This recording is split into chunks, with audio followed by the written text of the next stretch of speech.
Memory card की ढेरों option में से कहीं आपने गलत तो नहीं खरीद लिया। गलत का मेरा मतलब है महंगा या आपके डिवाइस की कंपेटेबिलिटी के अनुसार ही ना हो। तो यदि आप डुप्लीकेट मेमोरी कार्ड खरीदते हैं तो वो किसी भी टाइम आपको धोखा दे सकता है। तो चलो ये वीडियो देखते हैं और समझते हैं मेमोरी कार्ड के पूरे फंडे को। और अगर आपने पहले ही कोई मेमोरी कार्ड खरीद रखा है तो भी कोई बात नहीं है, उसको भी आप कैसे और कहाँ यूज़ करें जिससे आपको उस कार्ड का पूरा फ़ायदा मिल सके और आप पूरा आनंद उठा पाएँ अपने फ़ोन का या कैमरे का या गेम्स का। हाँ, गेम से याद आया, आपके फ़ोन की स्पीड भी ख़राब कर देता है गलत मेमोरी कार्ड। तो चलो बिना देरी किए शुरू करते हैं। मेमोरी कार्ड आपने सुने होंगे, आमतौर से शब्द इस्तेमाल करते हैं एसडी। एसडी का मतलब होता है सिक्योर डिजिटल मेमोरी कार्ड होते हैं ये। वैसे तो ये अनेकों प्रकार के होते हैं, secure digital, micro SD, compact flash, XQD, memory stick, XD photo card, micro drive, multimedia card, smart media और भी पता नहीं कितने। मैं उनमें आपको नहीं उलझाना चाहता क्योंकि सामान्यतया दो ही प्रकार के कार्ड ज़्यादा चलन में है जो हम आमतौर से खरीदते हैं। एक होता है एसडी और दूसरा है माइक्रो एसडी। एसडी कार्ड थोड़ा सा बड़ा होता है साइज़ में, जो हम आमतौर से कैमरा वगैरह के लिए इस्तेमाल करते हैं। और जो माइक्रो एसडी कार्ड है वो बहुत छोटा सा होता है, उससे आप पूरी तरह से परिचित हैं, आपने बार बार उसको यूज़ किया है। दूसरी खास बात ये है कि इस मेमोरी कार्ड को साइज़ में भले ही छोटा हो, इसको हम कैमरे में भी इस्तेमाल कर सकते हैं एक अडेप्टर लगा के, जबकि एसडी कार्ड को हम अडेप्टर लगा के छोटे डिवाइसेस में, मोबाइल फ़ोन वगैरह में इस्तेमाल नहीं कर सकते। तो माइक्रो एसडी कार्ड यहाँ पे बेहतर होता है एसडी कार्ड। अब जब आप मेमोरी कार्ड खरीदते हैं तो आपने देखा होगा मेमोरी कार्ड के ऊपर लिखा हुआ होता है एसडी, एसडीएचसी, एचडीएक्ससी। इनमें फ़र्क क्या है? तो देखिए, एसडी कार्ड जो हैं वो 2 जीबी तक का स्टोरेज कर सकते हैं और एसडीएचसी यानी कि हायर जो मेमोरी है वो ले सकते हैं, वो 4 जीबी से लेकर के 32 जीबी के बीच में होते हैं। और SDXC ये एक्स्ट्रा जो मेमोरी होती है इनकी, उसके लिए एक्स वर्ड यूज़ किया गया है बीच में SDXC में, और ये 32 जीबी से लेकर के 512 जीबी तक होते हैं। इससे भी बड़े मेमोरी कार्ड आते हैं, उसकी हम यहाँ पे बात नहीं करेंगे, कभी जब आएंगे, आमतौर से मार्केट में अवेलेबल नहीं है, जब होंगे तो उसके बारे में भी मैं सेपरेट वीडियो बनाऊंगा। बहुत महंगे होते हैं। अब यहाँ पे इसकी सबसे ज़रूरी चीज़ के बारे में बात करते हैं और वो है कंपैटिबिलिटी। एक चीज़ ध्यान रखिए कि मेमोरी कार्ड, कोई भी मेमोरी कार्ड है, वो बैकवर्ड कंपैटिबल नहीं है। बैकवर्ड कंपैटिबल का मतलब जो आपके प्रेजेंट फ़ोन में चल रहा है, आप अपने फ़ोन को देखेंगे तो वहाँ पे लिखा होता है कि ये कौन सा मेमोरी कार्ड कंपैटिबल है। तो अगर आप उसको पुराने किसी फ़ोन में मेमोरी कार्ड को लगाएंगे तो वो वहाँ पे काम नहीं करेगा। उदाहरण के लिए मैं आपको बताता हूँ कि आपने कोई 64 जीबी का SDXC मेमोरी कार्ड खरीद लिया और आप चाहते हैं कि आपका 5 साल पुराना कोई मोबाइल फ़ोन है जो 2 जीबी तक के मेमोरी कार्ड को सपोर्ट करता है या 16 जीबी तक की मेमोरी को सपोर्ट करता है, और उसमें आप उस कार्ड को लगाएंगे तो ये उसको सपोर्ट नहीं करेगा, ये वहाँ पे काम नहीं करेगा। खैर, कुछ फॉर्मेट वगैरह करके काम चला सकते हैं, बट वहाँ पे 100% श्योरिटी नहीं है कि काम करेगा। तो ये चीज़ ध्यान रखें, बैकवर्ड कंपैटिबल नहीं है। फॉरवर्ड कंपैटिबिलिटी रहेगी, यानी कि आप 2 जीबी का जो मेमोरी कार्ड है वो आज भी आप यूज़ कर सकते हैं, और जो पुराना मेमोरी कार्ड है वो भी आप नए डिवाइसेज में यूज़ कर सकते हैं, परंतु जो नए डिवाइस के लिए मेमोरी कार्ड है वो आप बैकवर्ड कंपैटिबिलिटी नहीं लेके जा सकते, उनमें उपयोग नहीं किया जा सकता।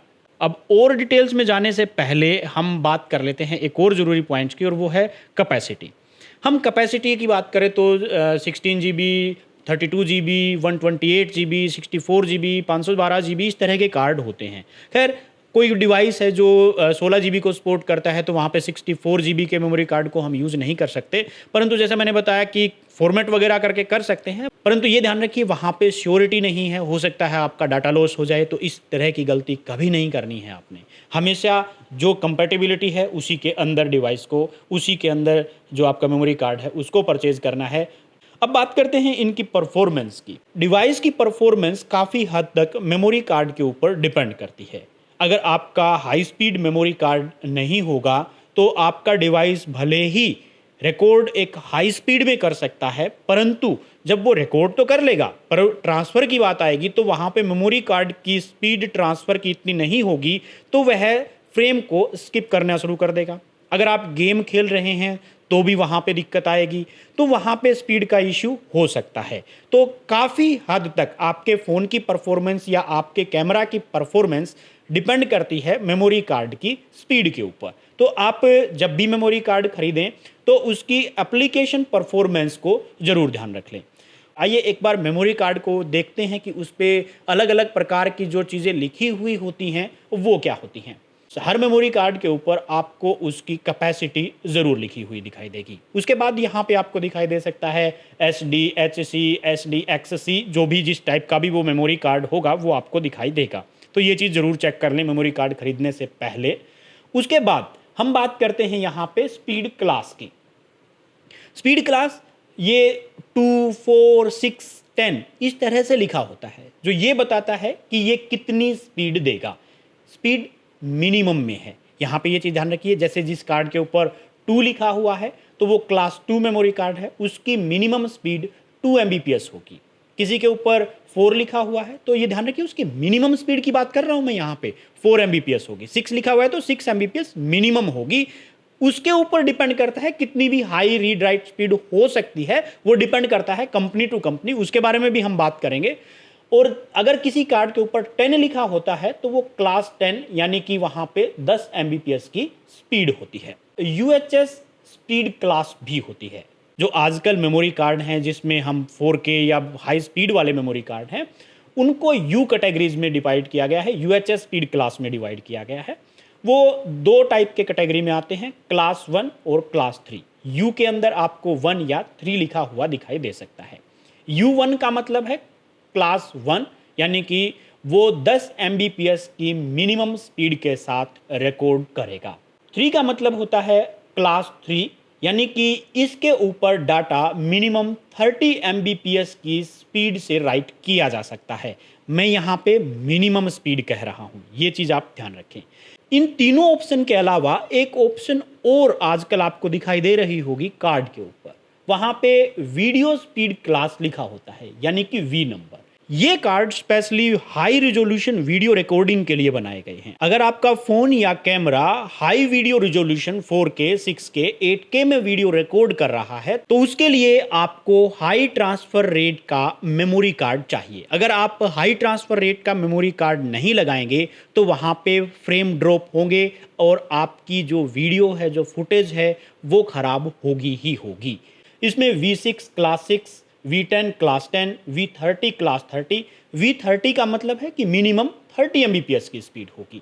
V60 का मतलब मिनिमम 60 Mbps की स्पीड होगी। V90 का मतलब है मिनिमम 90 Mbps की स्पीड होगी। मैं ये बार बार कह रहा हूँ, मैं मिनिमम स्पीड की बात कर रहा हूँ, इससे हायर ट्रांसफर रेट भी आपको मिल सकता है। वो डिपेंड करता है कंपनी टू कंपनी। यहाँ पे मैं आपको एग्जांपल भी दिखाऊंगा। और जहाँ तक ट्रांसफर रेट की बात है यानी कि कितनी स्पीड वो रीड राइट की देगा, सिर्फ कार्ड के ऊपर ही नहीं, कुछ एक्सटर्नल फैक्टर्स दूसरे भी हो सकते हैं। जैसे आप उस कार्ड को किस स्लॉट में इस्तेमाल कर रहे हैं, वो स्लॉट उस स्पीड के लिए बना है कि नहीं बना। आप किसी लोअर ट्रांसफर रेट के डिवाइस में उसको यूज़ कर रहे हैं तो वहाँ पर स्पीड आपको नहीं मिलेगी। दूसरा, कार्ड रीडर आप यूज़ कर रहे हैं। अब कार्ड रीडर में ट्रांसफर स्पीड आमतौर से 15 से 20 Mbps की मिलती है, परंतु मैं यहाँ पे 90 Mbps तक की ट्रांसफर स्पीड ले रहा हूँ क्योंकि मेरे पास मेमोरी कार्ड हैं वो 90 Mbps के हैं। उससे ज़्यादा की भी ये दे सकता है, उसके लिए भी मैं एक सेपरेट वीडियो बनाऊंगा। और अगर आपको ये कार्ड रीडर खरीदना है तो उसका लिंक मैंने नीचे डिस्क्रिप्शन में दे दिया है, वहाँ से आप उसको परचेज कर सकते हैं। अब चलिए कॉस्ट कंपैरिजन करते हैं। जो पहला कार्ड है वो V30 है यानी कि वीडियो क्लास 30 के यानी कि 30 Mbps मिनिमम स्पीड दी गई है। परंतु आप यहाँ पे देखिए इसके अंदर जो कार्ड है उसके जो रीड राइट स्पीड दी गई है, राइट स्पीड 90 Mbps की और जो रीड स्पीड है वो 160 Mbps की है। जबकि यहाँ पे जो दूसरा मेमोरी कार्ड है जिसके अंदर क्लास A1 है, इसके अंदर 120 Mbps की रीड स्पीड दी गई है। उसके बाद यहाँ पे आप देखिए सैमसंग का है वो 100 Mbps की ट्रांसफर स्पीड लिखता है, परंतु क्लास 1 है और क्लास 1 के लिए मैं आपको बता चुका हूँ कि ये 10 Mbps की मिनिमम स्पीड देगा। मैक्सिमम स्पीड वो कंपनी के ऊपर डिपेंड करता है कितनी बनाई होगी। ये दोनों ही कार्ड की बात करें तो दोनों ही SDXC हैं, तो दोनों ही एक दूसरे सिस्टम में चलेंगे, परंतु इससे लोअर सिस्टम के अंदर यानी कि SDHC सिस्टम के अंदर इनमें से कोई भी कार्ड यूज नहीं किया जा सकेगा। दूसरा, मेमोरी कार्ड की स्पीड भी अफेक्ट होती है उसके साइज़ के अनुसार। अगर आप छोटा साइज़ लेंगे तो उसकी स्पीड कुछ कम रहती है, ज़्यादा डिफरेंस नहीं है, 2 से 4% का डिफरेंस रहता है। और बड़ा मेमोरी कार्ड लेंगे तो उसकी स्पीड थोड़ी-सी ज़्यादा होती है। अगर आप 4K वीडियो रिकॉर्ड कर रहे हैं या आप मोबाइल के ऊपर बड़े-बड़े गेम खेलते हैं, 2 जीबी 4 जीबी के गेम डाउनलोड करके खेलते हैं, तो इन दैट केस आपको जो V30 या A2 क्लास का जो मेमोरी कार्ड है, वहीं आपको परचेज़ करना चाहिए। परंतु यदि आप वीडियो इतने ज़्यादा रिकॉर्ड नहीं करते, आपको हाई कैपेसिटी चाहिए, तो इन दैट केस आप जो A1 क्लास है उसको आप परचेज़ कर सकते हैं। बेस्ट ऑप्शन देखा जाए तो A1 है, बट अगर फ्यूचर में जैसे क्योंकि 4K वीडियोज़ का ट्रेंड चल रहा है, तो आप कोशिश कीजिए, अगर आपको हाई स्पीड या स्पीड के साथ कॉम्प्रोमाइज़ नहीं करना चाहते हैं, तो आप जो A2 या V30 क्लास के ही मेमोरी कार्ड परचेज करें। अब इसके अलावा एक समस्या और आती है कि मार्केट के अंदर कई बार डुप्लीकेट मेमोरी कार्ड भी आते हैं। अब डुप्लीकेट मेमोरी कार्ड को चेक करना हो तो कोई सॉफ्टवेयर वगैरह नहीं है ऐसा जिससे डुप्लीकेट चेक हो जाए, परंतु आप कुछ सिंपल सी ट्रिक से उसको चेक कर सकते हैं। आप उसको फिजिकली एग्जामाइन कर लीजिए, उसके कलर, उसके ब्रांडिंग ठीक तरह से है कि नहीं है। अगर अपीयरेंस में वो ठीक नज़र आ रहा है आपको, तो आप उसको अपने मोबाइल या पीसी के अंदर कनेक्ट करके चेक कर लें उसकी स्टोरेज कैपेसिटी को। अगर वो स्टोरेज कैपेसिटी जो दिखाई है लगभग उतनी ही है, और अगर यदि वह उससे बहुत कम है, तो आपका मेमोरी कार्ड डुप्लीकेट हो सकता है। अब चेक कीजिए उसकी ट्रांसफ़र स्पीड को। ट्रांसफ़र स्पीड के लिए मैं आपको बता चुका हूँ ट्रिक्स, सारे के सारे पॉइंट्स कि किस क्लास में वो है। उस क्लास की मिनिमम स्पीड अगर आपको मिलती है तो वो कार्ड ओरिजिनल हो सकता है, और अगर मिनिमम स्पीड ना मिले वो, तो आप उस कार्ड को परचेज़ मत कीजिए, वो एक डुप्लीकेट मेमोरी कार्ड है। मेमोरी कार्ड को खरीदते वक्त आपको सावधानी जरूर रखनी हो, क्योंकि उसके अंदर आपका बहुत इंपॉर्टेंट डाटा हो सकता है, आपके फोटोज, आपके वीडियोज होते हैं। और अगर तो यदि आप डुप्लीकेट मेमोरी कार्ड खरीदते हैं तो वो किसी भी टाइम आपको धोखा दे सकता है। कोशिश कीजिए आप ओरिजिनल खरीदें, उसके लिए भले ही आपको कुछ अमाउंट ज़्यादा पे करना पड़ जाए, और मैक्सिमम स्पीड अगर आपको मिले ऐसा कार्ड आपको ज़रूर खरीदना चाहिए। परंतु यदि आपको पता है कि आप कभी बड़े गेम नहीं खेलेंगे, आप कभी 4K में वीडियो रिकॉर्ड लगातार लंबे समय तक नहीं करेंगे, तो हाई स्पीड या V30 क्लास के ऊपर आपको पैसे वेस्ट करने की कोई ज़रूरत नहीं है। आप A1 क्लास का जो भी मेमोरी कार्ड है वो खरीदिए, वो भी आपको कभी निराश नहीं करेगा। स्पीड के मामले में लगभग 90 Mbps की स्पीड मैं A1 मेमोरी कार्ड से कंटिन्यूसली लेता रहा हूँ, तो ये कार्ड भी आपके लिए बेस्ट रहेगा। कुछ आप पैसे जब बचा सकते हैं और उसको हायर कैपेसिटी के लिए इन्वेस्ट कर सकते हैं। 64 की बजाय आप 128 का खरीदिए, जो अमाउंट आपका वहाँ से बचे।